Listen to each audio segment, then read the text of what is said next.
Yeah, and the Premier League kicks off tomorrow, which I'm really excited about, even though I won't be able to watch my favourite team from the stands for just a while yet. Well, somebody Zoe knows very well as he appears on her breakfast show, Richard Anderson. He's discovered a new football chant. Only thing is, he had to go all the way back to 1898 to find it.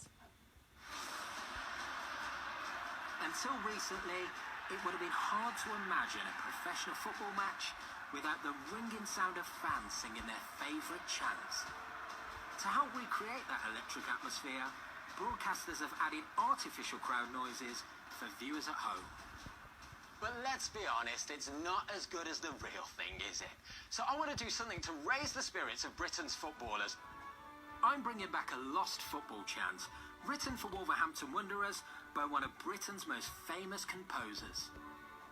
Sir Edward William Elgar is best known for compositions such as A Land of Hope and Glory and Nimrod. But Elgar's own love for the beautiful game is less well documented. He would cycle 40 miles from his home in Malvern to Wolverhampton to see his longtime friend Dora Bella Penny. She introduced him to football and later wrote a memoir about her friendship with Elgar. Cora Weaver is a local historian who studied Dora's book. I don't think he knew anything about football before he met Dora, because football was in its infancy then. I always think as football fans there's one match that gives us the bug. So what was that match for Elgar? It was the 5th of February 1898, and it was a local derby. It was Stoke versus Wolves. Wolves won 4-2, and Elgar was just bowled over by that. So how did he go from watching the match to then going home and writing a football song?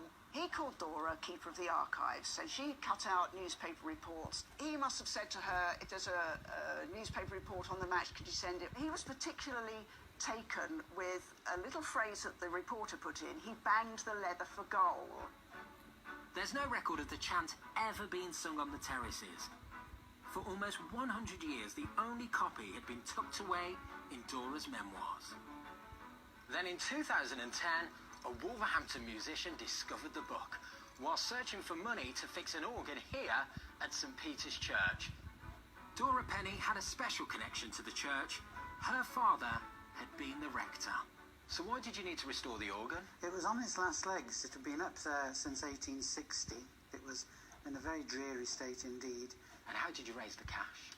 We held a concert. We knew that Elgar had a connection with the church.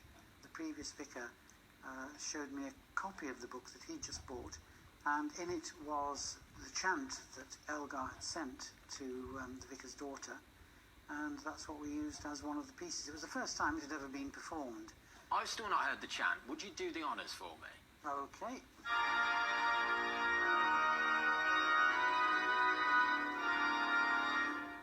I love it, but I think with your help, we can make it even better. I want to use Elgar's chant to lift the spirits of Wolves' current crop of players, so I've commandeered the big screens at their stadium.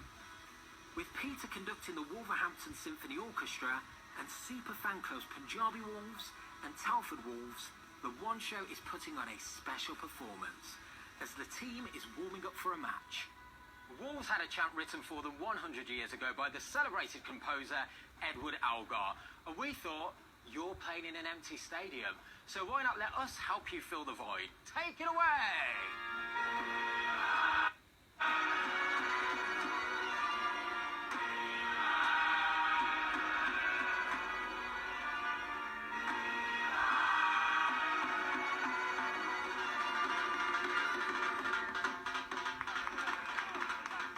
Wolves won their match. Whether the chant inspired them to victory, you decide.